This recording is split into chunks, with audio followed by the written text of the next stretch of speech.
বিশ্বাসীরা বোকা হয় না, বিশ্বাসীরা ঝোঁক বুঝে কোপ মারে, সময় মতো কাজ করে। আওয়াজ করে বলতে হবে ঠিক কিনা? তাহলে এই সময়গুলো দোয়া করলে কবুল করবে কে? মুসাফিরের দোয়া আল্লাহ ফিরায় না, সফর করলেই দোয়া। মাজলুমের দোয়া আল্লাহ ফিরায় না, কেউ জুলুম করলেই দোয়া।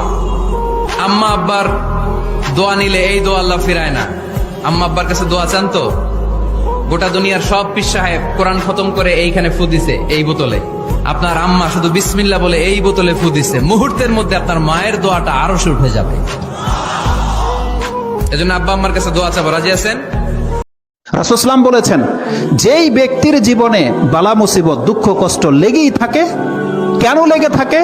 রাসূলুল্লাহ সাল্লাল্লাহু আলাইহি ওয়াসাল্লাম বলছেন, হাত্তা ইয়ামশি ফিল আরদি মা লাহু খাতিয়াতুন, আল্লাহ তার জীবনে এত দুঃখ কষ্ট এই জন্য আল্লাহ তাকে দেয়, আল্লাহ চায় এই জমিন থেকে ও যেদিন মরে যাবে ওর আমল নামায় একটা গুনাহ লেখা না থাকুক, এটা আল্লাহ চায়।